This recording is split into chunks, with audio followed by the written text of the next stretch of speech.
మనం సినిమా గురించి కాస్త పక్కకొచ్చి క్రికెట్ గురించి మాట్లాడుకుందాం. యెస్. ఒక 2 ఇయర్స్ బ్యాక్ అనుకుంటాను.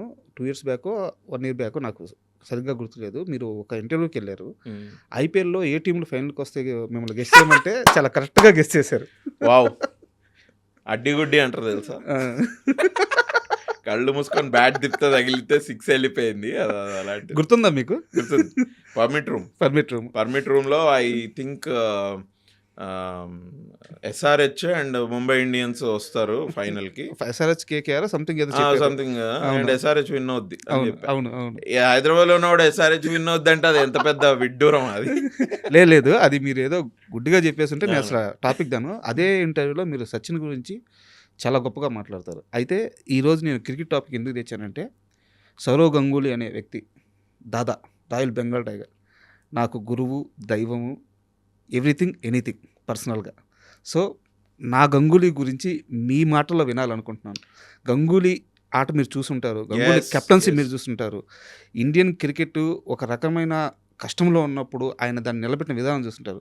గంగూలీ గురించి మీ మాటల్లో చెప్పండి. బ్రో ఇయర్ 2000 2002 నుంచి ఒక 2011 వరకు అనుకోండి, ఒక 10 ఇయర్స్ టంచన్గా నేను సౌరవ్ గంగూలీ అంటే ఆ టీం చెప్తా వినండి. సౌరవ్ గంగూలీ, సచిన్ టెండూల్కర్, వీరేంద్ర సెహ్వాగ్, రాహుల్ ద్రవిడ్, వివిఎస్ లక్ష్మణ్, యువరాజ్ సింగ్, తర్వాత బౌలర్స్ మొహమ్మద్ కైఫ్, అయ్యో బౌలర్స్ బౌలర్స్ నెహ్రా, నెహ్రా, జహీర్ ఖాన్, అశ్విన్ కొంచెం ఎండ్ హర్భజన్. హర్భజన్ సింగ్, మన ఆఫ్ కోర్స్ శ్రీనాథ్ వెంకటేష్ ప్రసాద్, అవునవును, అది కూడా అనిల్ కుంబ్లే గారు, but Sreesanth, all this team ఒక ఎరాని బాగా ఎంగేజ్ చేసిన టీం ఇదంతా. సార్ నేను ఓపెన్గా చెప్తున్నా sir, Mohammad Azharuddin when he was the క్యాప్టెన్కి, Sourav Ganguly when he was the క్యాప్టెన్కి జమీన్ ఆస్మాన్ ఫరక్ ఉంది. మన ఇండియన్ టీమ్ ద వే మన ప్లేయర్స్ గేమ్ని అప్రోచ్ అయ్యే విధానం, మొహమ్మద్ అజరుద్దీన్ టైంలో నిజంగానే అట్లా ఉండేది అని అనిపించింది నాకు. ఎప్పుడంటే నేను అప్పుడు మొహమ్మద్ అజరుద్దీన్ క్రికెట్ నేను ఎక్కువ చూడలేదు, obviously I was a kid. But Sourav Ganguly ఇది మాకు కరెక్ట్గా టీనేజ్. ఇది ఐ హావ్ సీన్ దట్. ఇది మా నాన్న కామెంట్స్ చేసేవాళ్ళు, అబ్బా భలే ఫీల్డింగ్ భలే ఇంప్రూవ్ అయింది మన వాళ్ళది.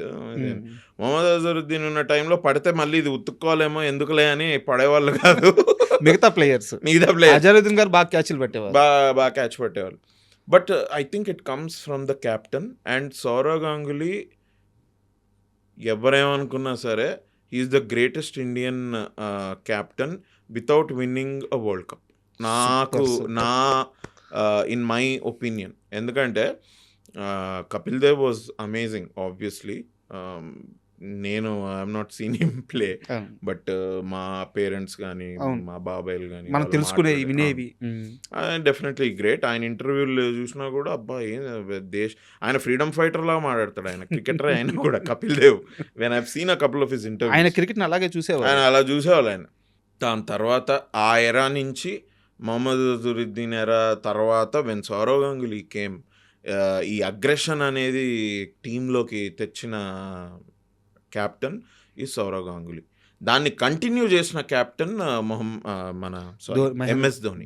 Great. MS Dhoni is an amazing player, what a calm on the field and everything. But I always rate Sourav Ganguly to be bigger and a better captain than Mahendra Singh Dhoni. నేను అన్పాపులర్ అయినా పర్వాలేదు, నేనైతే ఇది చెప్తా. ఎందుకంటే ఆయన చేసిన కొన్ని చేంజెస్, ఒకటి ఏంటి అంటే టాలెంట్ ఉన్నవాడిని ముందర దోసే విధానం ఒకటి. అండ్ పాలిటిక్స్ ఎంత నడుస్తున్నా వెనకాల ఈయన పర్స్పెక్టివ్లో కనుక ప్లేయర్ ఆయన స్కోప్కి ఫిట్ అయ్యాడంటే వాడిని తీసుకొచ్చి ఓపెనింగ్ చేయించేదని.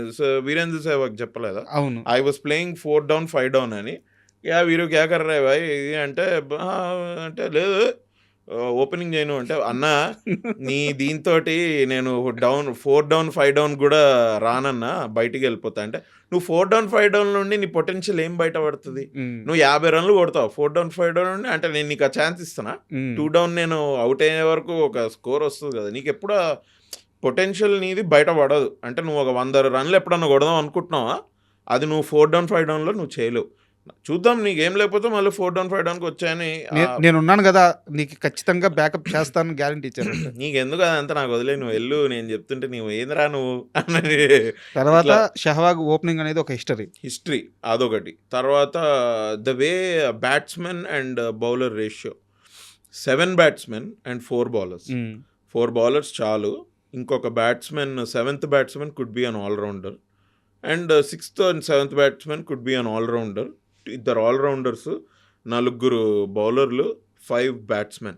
ఇవాళ that template is being used by Australia, every team, New Zealand. ఎందుకంటే వాళ్ళకి నాకు ఎంత బాగా గుర్తుందో, నాకు హోప్ పోయేది కాదు. First of all Sachin out అయితే హోప్ సగం చచ్చేది.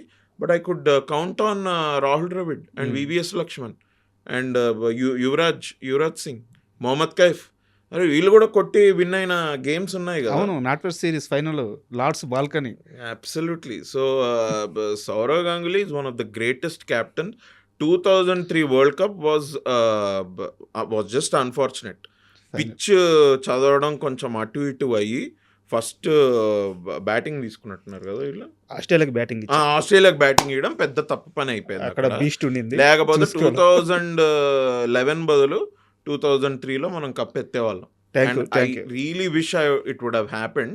బట్ అంతే, కొన్నిసార్లు అది just unfortunate. But you can not know captain. I don't think MS Dhoni garu కూడా కూర్చొని ఆయన్ని క్వశ్చన్ అడిగితే లేదు హీ విల్ టాక్ గ్రేట్లీ, అంటే anybody will talk greatly about Sourav Ganguly కానీ, but if he sits with his friends I'm sure he would also say मेरे को अच्छा टीम मिला रे मेरे को. I inherited a good team, a good better mindset in a team I inherited. And then I had to do what I had to do. But Saurav Ganguly is one of the greatest. Thank you for your great words. And మీకు అభ్యంతరం లేకపోతే ఈ ప్రశ్నకి సమాధానం చెప్పండి, లేదా skip చేసేద్దాము. ఇందాక మాట్లాడుతూ మీరు 2025 నాకు కెరీర్ పరంగా సూపర్బు, బట్ పర్సనల్గా చాలా నచ్చలేదు అని చెప్పి అన్నారు. మీకు ఎందువల్ల అలా అనిపించిందో చెప్పాలనుకుంటే చెప్పండి. Will tell. అది నేను ఎగ్జాక్ట్ దీని మీద పర్సనల్ లైఫ్లో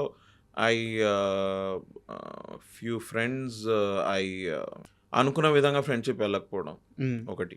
రిలేషన్షిప్ ఏం లేదు నాకు, నేను I been single for very long time. బ్రేకప్లు గట్రా అట్లాంటి వాటి మీద మనకు బాధలే ఉండవు. నాకు మా ఫ్రెండ్స్ తోటి కొంతమంది ఒకళ్ళిద్దరు who were very good friends with me మాట్లాడుకోలేని పరిస్థితి ఒకటి ఏర్పడి, అది నాకు I really felt very bad about it.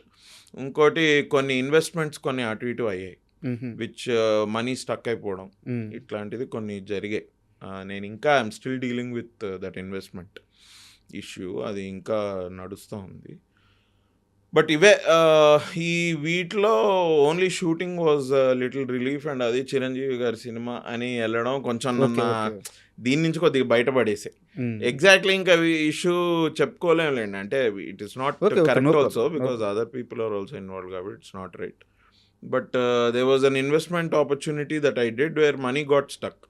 And I was like, అరే ఇది ఏంది, ఎందుకు ఇది ఇట్లా అవుతుంది, అందరు చేసినట్టే చేశాను, ఇది ఎందుకు ఇది అని. అంటే ఇంట్రోస్పెక్ట్ చేసుకుంటే ఐ ఫీల్ లైక్ కొన్ని జరుగుతాయి అంతే, మన చేతిలో ఉండవు కొన్ని. మన చేతిలో ఉన్నట్టు అంటే మన ప్లాన్ ప్రకారం అన్నీ అయిపోతే life would have been very better. But life is not easy అని అంటుంటారు కదా, అది it's because of these things అన్న ఫీలింగ్. అండ్ ఈ 2025 కాదండి, 2023, 2024, 2025 వేర్ టఫ్ ఫర్ మీ. నేను బేసిక్గా దాని గురించి మాట్లాడి బాధపడిపోయి ఏదో సింపతి గ్యాదర్ చేసుకునే ఆ మైండ్ సెట్ కాదు నాది. But really tough years 23, 24, 25.